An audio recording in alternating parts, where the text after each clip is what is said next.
사도신경으로 함께 신앙 고백 드리겠습니다. 전능하사 천지를 만드신 하나님 아버지를 내가 믿사오며 그 외아들 우리 주 예수 그리스도를 믿사오니 이는 성령으로 잉태하사 동정녀 마리아에게 나시고 본디오 빌라도에게 고난을 받으사 십자가에 못 박혀 죽으시고 장사한 지 사흘 만에 죽은 자 가운데서 다시 살아나시며 하늘에 오르사 전능하신 하나님 우편에 앉아 계시다가 저리로서 산자와 죽은 자를 심판하러 오시리라. 성령을 믿사오며 거룩한 공예와 성도가 서로 교통하는 것과 죄를 사하여 주시는 것과 몸이 다시 사는 것과 영원히 사는 것을 믿사옵나이다. 아멘. 찬송가 321장 찬송하겠습니다.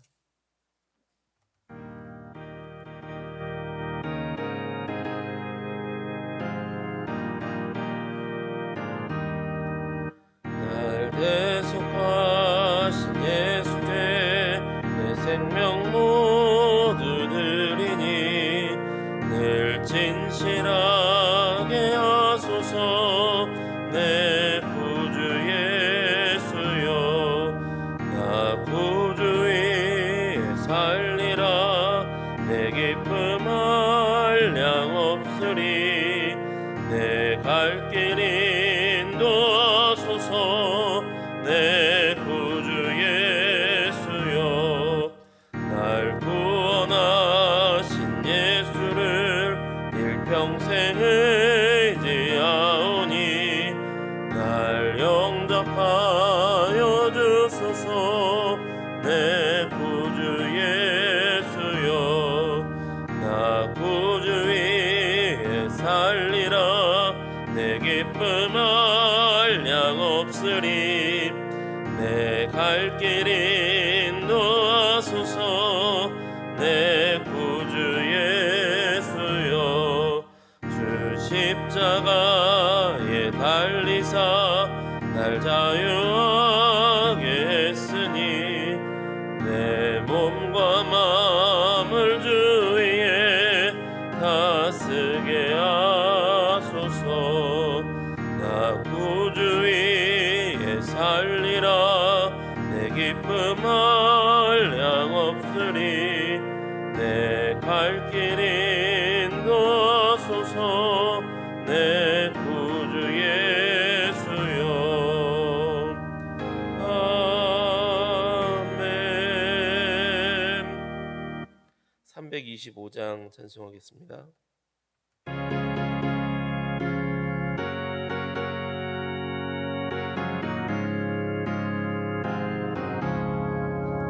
예수가 함께 계시니 시험이 오나 겁없네. 기쁨의 근원 되시는 예수를 위해 삽시다. 날마다 주를 섬기며 언제나 주를 기리고 그 사랑 안에 살면서 딴 길로 가지 맙시다. 이 세상 사는 동안에 주 이름 전파하면서 무한한 복락 주시는 예수를 위해 삽시다. 날마다 주를 섬기며 언제나 주를 기리고 그 사랑 안에 살면서 딴 길로 가지 맙시다. 이 세상 친구 없어도 예수는 나의 친구니 불의한 일을 버리고 예수를 위해 삽시다. 날마다 주를 섬기며 언제나 주를 기리고 그 사랑 안에 살면서 딴 길로 가지 맙시다. 주 주께서 심판하실 때 잘했다 칭찬하리니 이러한 상급 받도록 예수를 위해 삽시다. 날마다 주를 섬기며 언제나 주를 기리고 그 사랑 안에 살면서 딴 길로 가지 맙시다. 아멘. 성경 말씀은 출애굽기 29장 말씀입니다. 출애굽기 29장 1절에서 9절까지의 말씀입니다. 출애굽기 29장 1절에서 9절까지의 말씀을 우리 한 목소리로 함께 합독하여 읽겠습니다. 같이 읽습니다. 내가 그들에게 나를 섬길 제사장 직분을 위임하여 그들을 거룩하게 할 일은 이러하니 곧 어린 수소 하나와 흠없는 순양 둘을 택하고 무교병과 기름 섞인 무교 과자와 기름 바른 무교 전병을 모두 고운 밀가루로 만들고 그것들을 한 광주리에 담고 그것을 광주리에 담은 채 송아지와 두 양과 함께 가져오라.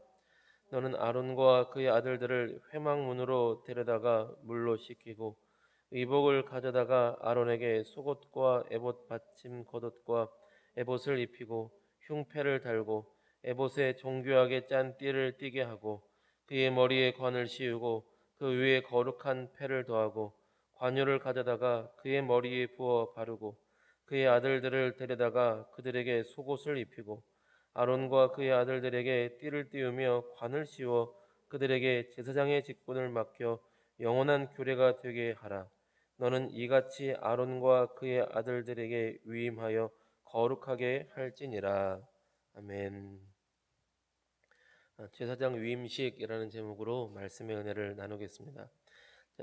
출애굽기 28장에는 제사장의 옷에 관한 말씀이 있었습니다. 그리고 29장에서는 아론과 그의 아들들을 제사장으로 세워서 하나님을 섬기도록 하시는 그런 말씀이 있습니다.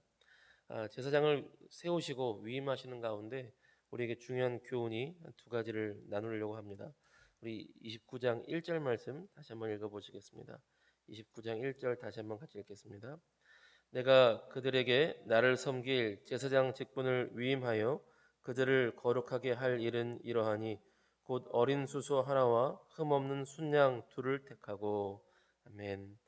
하나님께서 제사장들을 세우실 때에 나를 섬길 제사장 직분을 위임하여라고 말씀을 하십니다. 하나님께서 제사장들을 세우신 이유는 근본적으로 하나님을 섬기도록 부르셨다는 것입니다. 하나님을 섬긴다라고 할 때 그 섬기는다는 말을 봉사라고도 하고요. 또한 번역할 때에 서비스라고 하여서 예배라고 또 번역을 하기도 합니다. 우리 예배라는 단어가 워십이라고도 하고 또한 서비스라고 하기도 하고 또한 합쳐서 서비스 오브 워십이라고 부르기도 합니다. 하나님께서 제사장을 세우신 가장 근본적인 목적, 첫 번째 목적은 하나님을 섬기는 직분이며 그것은 근본적으로 하나님을 예배하며 하나님을 경배하는 직분입니다. 오늘 우리 시대 또한 하나님께서 예수님의 사람들을 왕 같은 제사장으로 예수님의 제사장으로 세우셨습니다. 그것은 근본적으로 하나님을 섬기도록 우리를 부르셨다는 것입니다. 예수님을 믿는다는 것은 하나님을 섬기는 사람들, 예수님을 섬기는 사람들입니다. 하나님을 섬기는데 어떻게 섬기는가? 가장 중요한 것은 예배로서 하나님 앞에 섬기며 나아가는 것입니다. 하나님께서는 오늘도 참된 예배자를 찾으십니다. 영과 진리로 예배하는 자를 찾으십니다. 하나님의 제사장, 우리 주 예수 그리스도의 왕 같은 제사장으로 부름받은 우리가 하나님께서 기뻐 받으시는 참된 예배자가 되기를 먼저 간절히 원합니다. 주님 앞에 예배자가 되므로 하나님께서 기뻐 찾으시는 바로 그 참된 예배자가 바로 우리가 되기를 주님의 이름으로 축복합니다. 또 한 가지는 하나님께서는 제사장들이 제사장의 사명을 감당할 수 있도록 그들을 거룩하게 부르셨다는 것입니다. 우리 1절 말씀 다시 한번 같이 읽고 그리고 9절 말씀 읽어보겠습니다. 우리 1절 말씀 다시 한 번 더 읽어보겠습니다. 내가 그들에게 나를 섬길 제사장 직분을 위임하여 그들을 거룩하게 할 일은 이러하니 곧 어린 수소 하나와 흠없는 순양 둘을 택하고. 우리 9절 말씀 읽겠습니다. 아론과 그의 아들들에게 띠를 띄우며 관을 씌워 그들에게 제사장의 직분을 맡겨 영원한 규례가 되게 하라.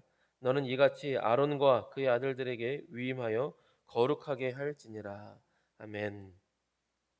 아론과 그의 아들들이 하나님 앞에 제사장 직분을 감당할 수 있도록 하기 위해서 그들을 거룩하게 하라고 말씀하십니다. 그러면서 말씀하시기를 거룩하게 할 일은 하고 어린 순양과 순염소들을 택하여서 그들을 위해서 희생의 제사를 드리라고 말씀하십니다. 그리고 9절에 그렇게 하여서 거룩하게 할지니라라고 말씀을 하십니다. 하나님의 사람들에게 주시는 하나님의 뜻과 하나님의 말씀 가운데 하나님의 백성으로서 거룩하게 살라는 말씀이 있습니다. 우리는 하나님의 사람으로서 성별된 주의 사람으로 거룩하게 살아야 되고 깨끗하게 살아야 된다는 그런 목적과 삶의 길을 우리가 가지고 있습니다. 그런데 오늘 본문 말씀을 보면 거룩한 삶을 살기 이전에 어린 양의 피로 거룩하게 구별되었다고 선포하십니다. 거룩하게 살아가야 되는 삶의 길과 목적이 있지만 그 전에 신분 자체를 거룩한 주의 제사장으로 먼저 선포를 하시고 나서 그 다음 거룩한 삶을 살아가도록 이끄십니다. 오늘날 우리도 마찬가지입니다. 우리가 거룩한 삶을 살아내야 되는데 하나님의 사람답게 살아가야 되는데 라는 우리 삶의 목적과 방향성이 있지만 그 이전에 하나님께서는 먼저 거룩한 내 백성이라고 선포를 하신다는 것입니다. 거룩하다는 말이 카다시라는 히브리어인데 구별되다, 성별되다라는 뜻과 함께 또 하나 어떤 뜻이 있냐면 무엇에게 속하다라는 뜻이 있습니다. 그러니 하나님을 향하여서 구별되고 거룩하신 하나님 앞에 성별되다라는 뜻으로 번역할 수 있지만 또 하나는 하나님께 속한 것 자체가 거룩한 것입니다. 예수님께 속한 것 자체가 거룩한 것으로 여겨주시는 것입니다. 어린 양의 피로 하나님 앞에 거룩한 성별로서 하나님의 백성으로서 속하게 된 것입니다. 이것이 무슨 차이냐면 예를 들어 서울대 합격하기 위해 공부하는 것과 서울대를 합격해 놓은 다음에 서울대생답게 살아가도록 공부하는 것과는 천지 차이입니다. 이게 확 안 와닿지 않으신다면 공무원이 되기 위하여서 시험 보고 준비하는 것과 공무원을 합격시켜 놓고 무슨 대통령의 특권 같은 것으로 일단 공무원부터 해라, 딱 공무원이 되놓고 공무원의 일을 배워가는 것, 이것은 정말 천지 차이입니다. 우리가 거룩한 삶을 살기 위해서 하나님의 백성답게 살려고 거룩한 삶을 살기 위해 애쓰고 노력하는 것과 너는 거룩하다라고 하나님께서 선포하시고 그 다음 거룩한 삶을 살아가도록 우리가 살아가는 것은 아주 큰 차이가 있는 것입니다. 하나님께서는 우리를 그리스도 예수의 이름으로 거룩하다고 선포하셨습니다. 히브리서 13장 11절에서 12절 보니까 이는 죄를 위한 짐승의 피는 대제사장이 가지고 성소에 들어가고 그 육체는 영문 밖에서 불사람이라. 그러므로 예수도 자기 피로써 백성을 거룩하게 하려고 성문 밖에서 고난을 받으셨느니라. 아멘. 하나님께서는 우리의 거룩을 선포하셨습니다. 구원을 선포하시듯 거룩을 선포하시고 그리스도 예수의 이름으로써 이미 거룩하게 된 존재라고 우리에게 말씀하여 주셨습니다. 우리가 사실 어떻게 감히 거룩하다는 말을 사용하겠습니까? 오직 은혜입니다. 오직 하나님의 은혜로 우리를 거룩하다고, 하나님 한 분에게만 거룩하다고 할 수 있는 말을 우리에게도 사용할 수 있도록 허락해 주셨습니다. 그래서 성경은 우리를 지칭해서 말하기를 성도라고 불러주십니다. 거룩한 무리들이라고 우리를 불러주셨다는 것입니다. 오직 은혜입니다. 우리가 자격이 없으나 오직 우리를 거룩하다고 불러주시는 하나님의 은혜를 기억하시고 또 감사하는 그런 하루가 되시기를 원합니다. 우리를 거룩하다 불러주신 하나님 앞에 감사하며 또 하나님을 섬기며 살아가는 저와 여러분 모두가 되시기를 주님의 이름으로 축복합니다. 네, 기도하겠습니다. 좋으신 하나님 아버지, 언제나 우리와 함께하여 주시는 그 은혜에 감사와 찬양을 올려드립니다. 아버지여, 전혀 거룩하다고 여김 받을 수 있는 자격이 없지만 오직 하나님의 은혜로 예수 그리스도 십자가의 보혈로 아버지, 우리가 거룩한 무리 성도라는 칭호를 얻게 되었습니다. 주여, 이 감사한 은혜를 우리가 잊지 말게 하시고 날마다의 삶 속에서 그 은혜와 은혜 가운데 주의 이름을 높이며 감사하며 찬송하며 주님을 섬기며 살아갈 수 있는 복된 주의 백성들 되게 하여 주시옵소서. 아버지, 특별히 우리가 하나님께서 기뻐하시는 참된 예배자가 되어 하나님의 찾으시는 사람 다 되기를 원합니다. 그래서 하나님의 마음을 기쁘게 해드리는 거룩한 예배자, 또한 그리스도 예수의 왕 같은 제사장으로 살아갈 수 있는 우리 모두가 될 수 있도록 은혜 베풀어 주시옵소서. 주께서 오늘도 우리와 함께해 주심을 감사와 찬양을 드리며 너무나 좋으신 예수님의 이름으로 기도드립니다. 아멘. 주기도문을 함께 기도하겠습니다. 하늘에 계신 우리 아버지여, 이름이 거룩히 여김을 받으시오며 나라가 임하시오며 뜻이 하늘에서 이루어진 것 같이 땅에서도 이루어지이다. 오늘 우리에게 일용할 양식을 주시옵고 우리가 우리에게 죄 지은 자를 사하여 준 것 같이 우리 죄를 사하여 주시옵고 우리를 시험에 들게 하지 마시옵고 다만 악에서 구하시옵소서. 나라와 권세와 영광이 아버지께 영원히 있사옵나이다. 아멘.